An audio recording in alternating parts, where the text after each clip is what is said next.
love that I've got this music going on in the other stage area behind me for this. Thank you very much. I am honored to be here for the AIPF and their booth for the Awesmic City Expo. I am going to read a few poems. I don't need any applause. We're just going to do some readings like this. But I love and share things because I'm a Chicagoan that's moved here just over 2 years ago.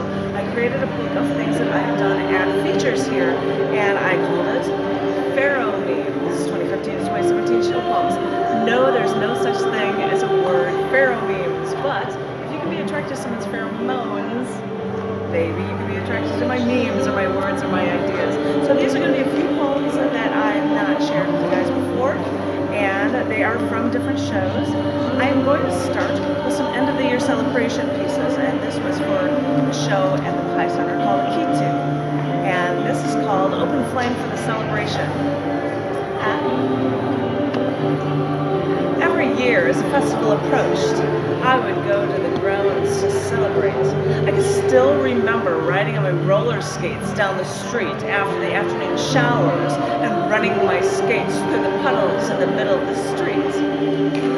This was a time to celebrate, and when the big day came, all of the families would come together, bring food for the feast. Someone would roast a pig on a spit to spin over an open flame as more and more people would join in for the festivities. And I would wear a light dress, skip down the street until it was time to come together to celebrate. And what a celebration it would be. It was a time where one chance that everyone could come together to be grateful for our abundance, to honor a higher power, and to just be happy that we all had a chance to celebrate together.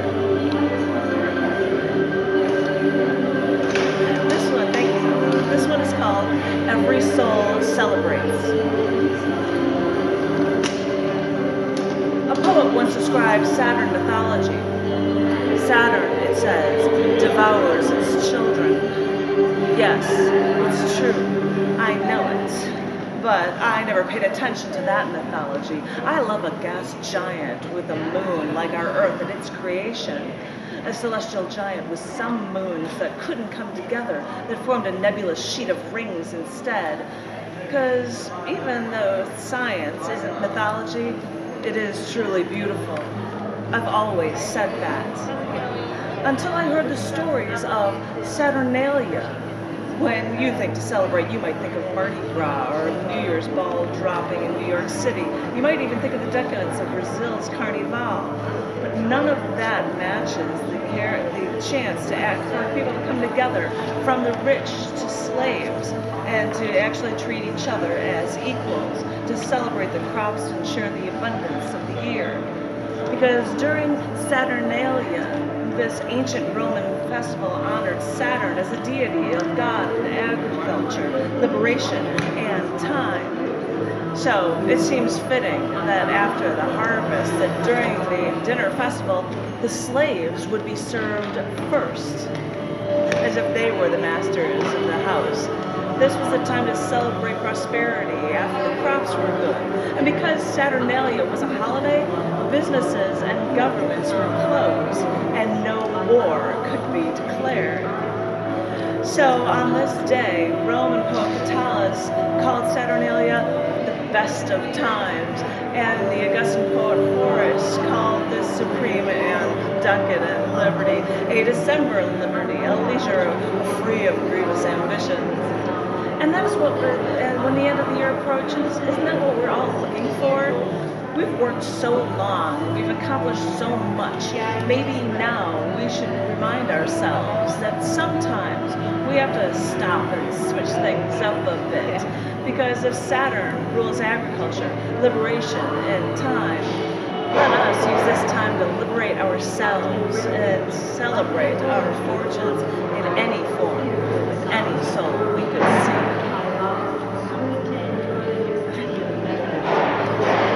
This is actually from a show called Beginning Anew. It was right at the beginning, the end of the year time was coming. And so I did this for the end of the year, and it's called Evolving, Connecting, and Confounding. It concerns me when when I see toddlers vying for their mommy's attention, yelling to get their mommies to look up from their smartphones.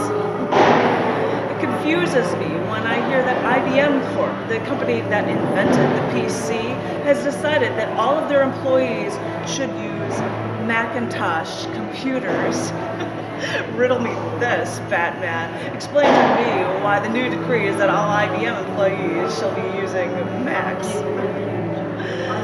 It condemns us all when I see an ad on TV for a hero fighting enemies, killing people, escaping certain doom before saving humanity until a PlayStation logo appears, followed by the words, "Greatness awaits."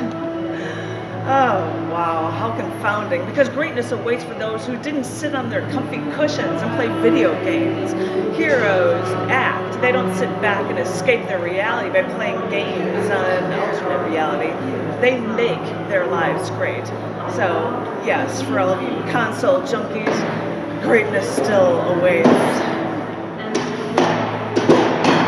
It consumes me when the town that I am from, the city I love, the one with the best architecture, the best skyline from the water, and hey, wait a minute, the best tasting tap water too, the best blues music, the best cultural mix. It consumes me, it consumes my soul when the mayor of Chicago calls this sanctuary city further restricting gun rights of those who would legally buy guns, unlike the gangs who, in Chicago over Christmas last year, shot over 60 people. Of course, there were innocent bystanders. It consumes me. It confuses me. It confounds me. It consumes me. This is commonplace. This is a part of what they call evolution. Or maybe this is how the culture evolves, by staring at screens with all the surface information they could ever want at their fingertips. Or maybe it's how the culture de-evolves, by not having to remember a thing, because you can always have Google on your phone to be smarter than you. So you can just stare at that screen instead of actually interacting with people. Because why would you want to interact with people when you could be looking at a 4-inch square screen instead? When at a bar, we saw two men together at a table, both using their smartphones instead of interacting with each other. But wait a minute, I thought the whole point of going out in public was to meet someone in the first place and not actually just stare at a screen, to actually interact with people. Because the bar, the pub, the publican is a place where people were to meet up with each other, to interact. But this past New Year's Eve at a bar on Rainy Street, a group of people went into a bar to ask if they had TVs so they could watch a sports game. You see, now this publican is becoming a place where people can all go to pay attention to anything other than the people that they came with. Well, you know, this is your new future. Because I remember back in the day when me and my friend Jason had our laptops at a bar with a bunch of friends, we could transfer files to each other by putting the laptop screens right next to each other, in front of each other. So yeah, I guess we were doing computer geek stuff, but at least I was in public and I was at least interacting with actual people while I did it. This is how we consider ourselves cutting edge. This is how we were rebellious, all without losing our connection to people. We look for a happy medium. I'm the woman who uses audio and video sampling for any of my performance art shows. I'm the woman who uses her own name as a domain name, tons of CDs on iTunes, and I have an expansive online print publishing organization, incorporated YouTube, Vine videos. Remember those Vine videos? Facebook, Twitter, Instagram, even Pinterest, Tumblr, and Google+. But I don't know how many times I've been called a Luddite because only recently I got a smartphone, and you know, no one ever calls me on it, so really, what am I missing out on? Because maybe the problem is trying to come up with a balance. We have this ever-expanding technology crammed down our throats that we're forced to feel that we need to get. And sure, we can always want the latest and the newest or the fastest, But we forget that our phone, well, it used to cost less than $20 per household per month because we always had to get up something to get something more. We think we can have it both ways as we welcome the new millennium. So maybe the real key is remembering to strike that balance so we don't lose what we loved about the past while embracing and throwing our arms around the future. The future is ours. Just look before you leap so that you'll know that you'll always land on your own 2 feet and land on top. This is a longer piece. I'll close off with this one for this, and it's one of the last pieces in this book. And it is called Utopia Never Happened. And it was done for a Baha'i show for the beginning of July, talking about independence. And that's why this was called Utopia Never Happened. The last thing I remember was making a left-hand turn at the car intersection in the middle of nowhere. There was no one for miles, but then I suddenly saw an oncoming car careening straight toward me.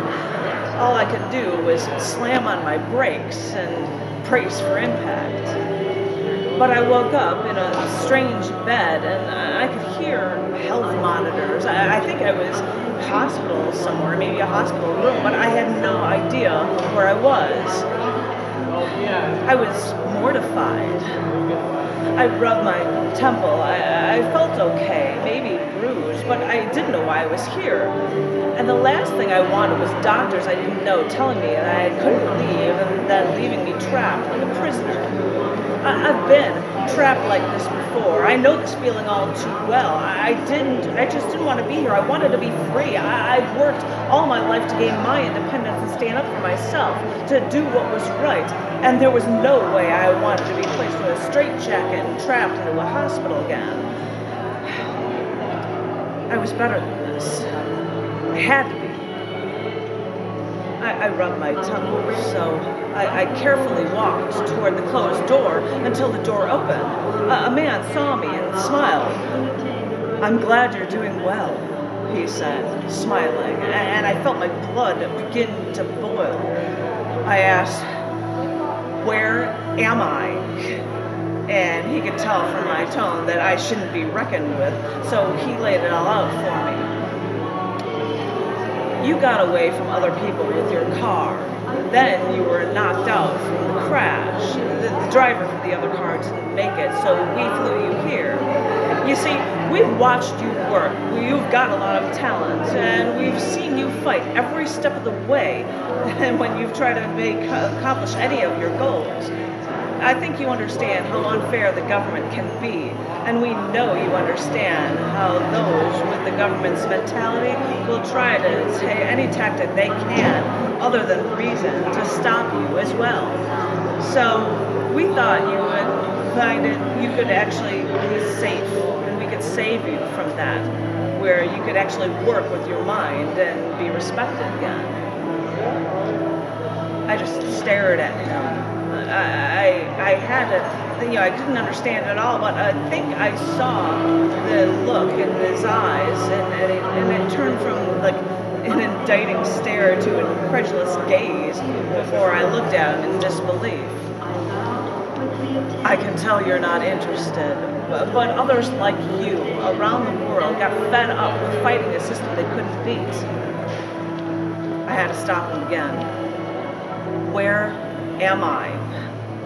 My tone was almost threatening.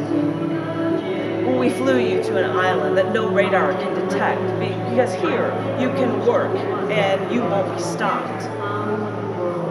"I was able to work before," I answered. "And how many people did you have to jump? How many hoops did you have to jump through to do it?"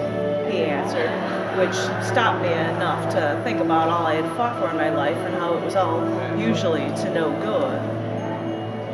"We've seen your work," he started to say, and now in a more relaxed tone. And because of this, we started an account for you for all the good that you've done but never been paid for before. You can stay here with us, with other open minds and who are eager to listen." I stood there for a moment, knowing that I was taken here, but wondering if there was any truth to anything that he was saying. And maybe you could see that people are here. Maybe you will see that everyone here is worthy of respect. He waited for me to interject. I thought about the goals I accomplished, and I thought about how I had to fight to get anything done. I didn't interject. You can stay here at my place, but I think you'll look forward to being here on your own. Maybe you could be able to work at what you need to do, and you would be paid fairly for your work. He paused again. But you need rest. Please, sleep, and we'll talk in the morning. And with that, he left the room.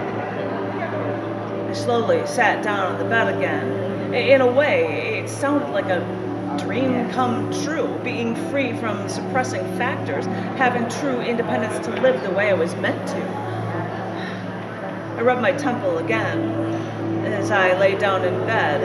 I was brought here against my will. But wait a minute. This could be an intellectual utopia. All I could think was that as I listened to this man, that this could be my chance to live with others from around the world who came to this one sacred place where our independent wills actually brought us all together to be smarter, stronger, and more free. I closed my eyes. I don't know how long my eyes were closed, but when I woke up again, I was in my own bed with my fingers still at my temple. I knew this couldn't be a dream, but here I am. And after I'm sure I've heard this man's words, I don't want to believe that this respect, that this freedom, this independence, this utopia, I can't believe that all of this, that this never happened. I want to believe that this respect, this freedom, this independence, that this utopia is just waiting for me to find it. Thank you. I didn't need the thank you very much. I just wanted to read the book and thank you. I appreciate it. That's why